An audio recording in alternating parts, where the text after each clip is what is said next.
Le pouvoir et l'influence de l'Empire du Mali s'étendaient-ils en Algérie, jusque dans la ville de Ouargla? La réponse, portée par les voix des érudits, dont Ibn Khaldoun, est un oui retentissant. Au XIVe siècle, un homme dont la renommée traverse les continents, Kankou Moussa, plus connu sous le nom Mansa Moussa, l'empereur du Mali, dont la richesse éclipse celle de tous les monarques de l'histoire. En effet, il est considéré comme étant l'homme le plus fortuné de l'histoire de l'humanité, l'homme le plus riche de tous les temps.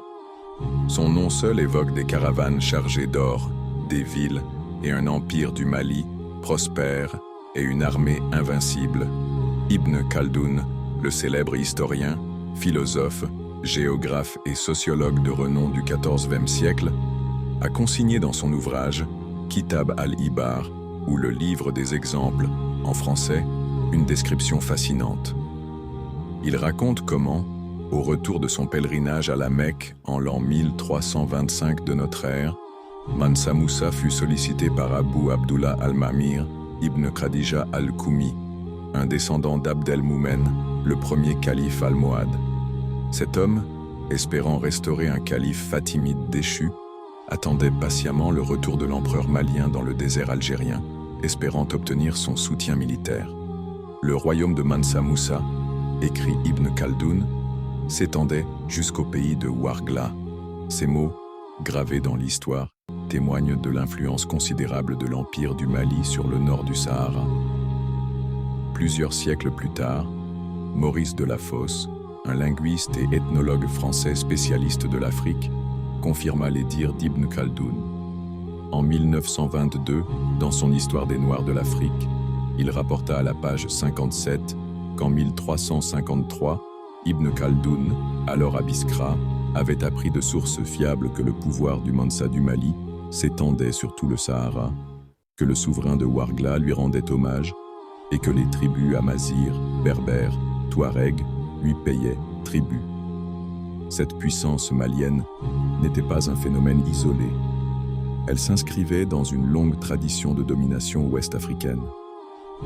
Le premier empire d'Afrique noire, l'empire du Ouagadou, plus connu sous le nom de l'empire du Ghana qui précédait l'empire du Mali, avait déjà marqué l'histoire en repoussant les Omeyyades au 8e siècle, durant les années 730.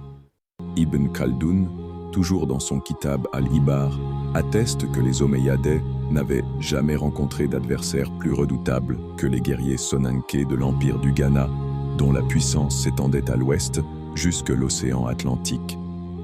Les témoignages plusieurs siècles plus tôt d'Al-Bakri et d'Ibn Hawqal, des géographes et historiens arabes, viennent renforcer cette image de puissance. Al-Bakri, auteur arabo-andalou natif de Huelva en Espagne, décrira la puissance des Tunka et de leur capacité à de lever des armées immenses, 200 000 hommes dont plus de 40 000 archers, affirme Al-Bakri, dans son Kitab al-Masalik wa al-Mamalik. Ibn Hawqal, géographe du Xe siècle, décrira des souverains d'une richesse inégalée. En l'an 977 de notre ère, ce dernier écrira dans son live sur Atulald une phrase qui restera gravée dans l'histoire. Le souverain du Ghana est le souverain le plus fortuné qui soit sur la surface de la terre à cause de ses grandes richesses et la provision d'or pur extraite du sol depuis la plus haute antiquité. En somme, les témoignages d'auteurs médiévaux suggèrent que l'influence de l'Empire du Mali s'étendait effectivement jusqu'à Ouargla, dans la moitié nord de l'Algérie, particulièrement ceux d'Ibn Khaldoun au Moyen-Âge et de Maurice Delafosse à l'époque contemporaine.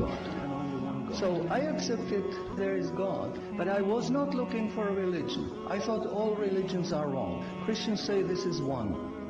The Jews said Jews are chosen people, and if you're not Jew, you're not chosen.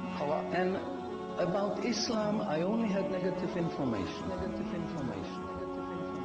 So how does one distinguish with all the different ways of life, calling to people, telling them that they're the only way? How do we distinguish what's the right way with all this confusion? First of all, let's get this straight. It has to be really easy to tell if Islam is a true religion or a fake religion. And it has to be real easy to see which religion on earth is the one from Allah and which is the one from men, from devils, from con men, what have you. it can't be that the one true religion from Allah, that's generally from God, is going to look exactly and not discernible